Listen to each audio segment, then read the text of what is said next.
Welcome back after this short break, and now it's time to have our esteemed guest here in the studio, who is Dr. Doug White, who is advisor to nonprofit organizations. Dr. Doug White is a long-time leader in the nation's philanthropic community. He's an author, teacher, and advisor to different nonprofit organizations and philanthropists. We're glad to have you here in the studio, and I'm sure that we are going to have a very interesting talk about certain points. Well, thank you for having me. Yesterday you delivered the workshop entitled The Purpose and Promise of Charities in Saudi Arabia. Let me begin with this. In your opinion, what is the future of charities in Saudi Arabia, and what role can be played in supporting people with disabilities here within the Kingdom of Saudi Arabia? I think the future of charities is very bright here in Saudi Arabia. A lot of people think that the United States has an advanced system when it comes to nonprofit activity, and we do, but we're still struggling with a lot of questions as well.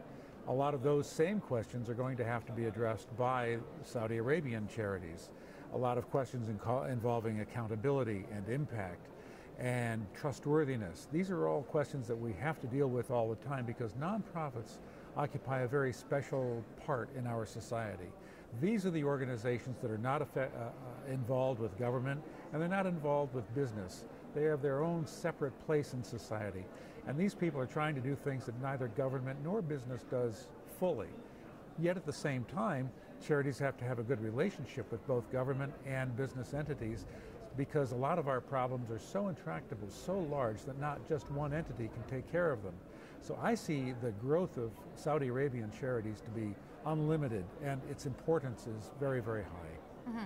And about the Kingdom's Vision 2030, one of its pillars to empower all people and to depend on local capabilities and in growth and in development.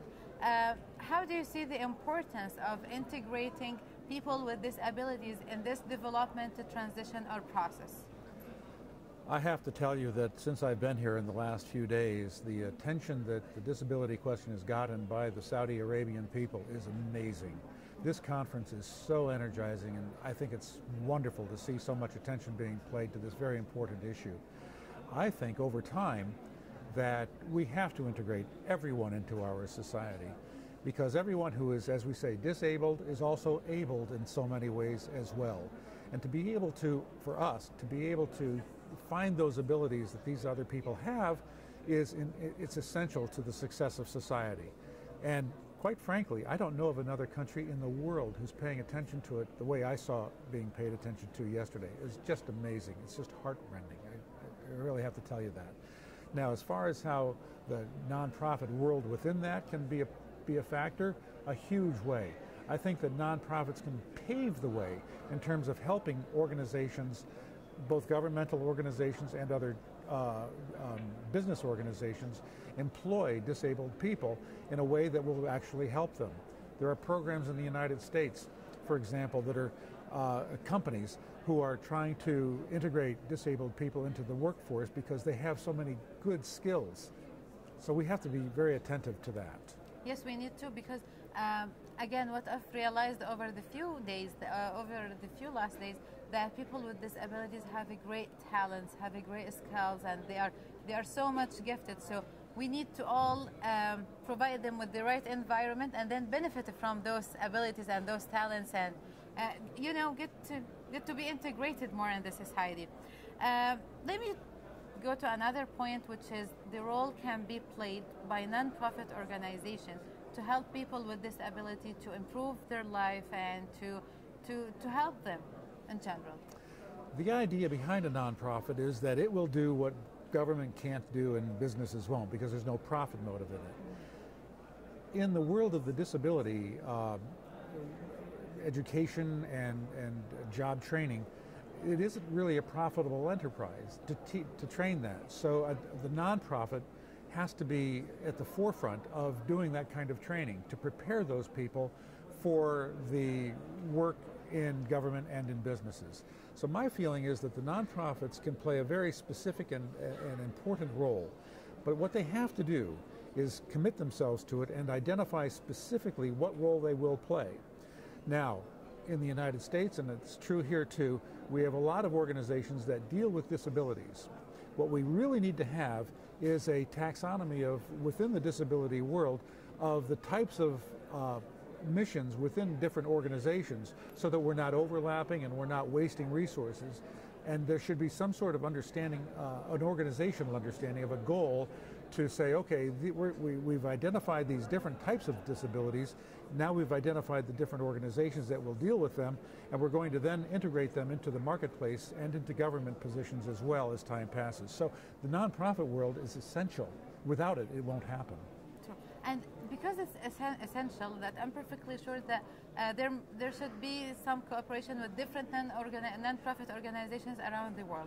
So my question is, how do you see the cooperation between different non-profit organizations around the world? Is there sort of cooperation internationally, or no, not yet? Not yet. And it's very important that you ask that question, because this international question speaks to me very personally, because philanthropy knows no national boundaries. Philanthropy means the love of humankind. And there is no country that owns that sentiment. It is human. It is part of who we are. And so internationally, we have, I think, a very big job to do to bring out that love of humankind. It's also true that disability doesn't have any national boundary either. And so the idea that we should cooperate internationally with internationally cooperating charities is extremely important. That's not being done right now.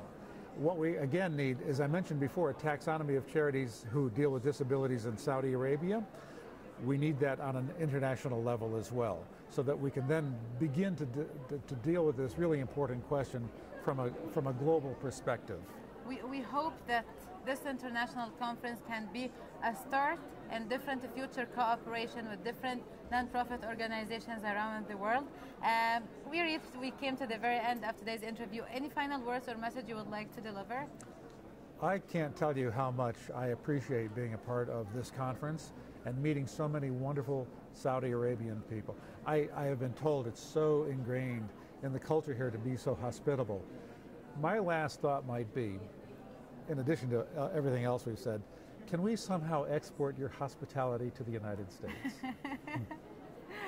With this beautiful sentence, we come to the very end of today's interview.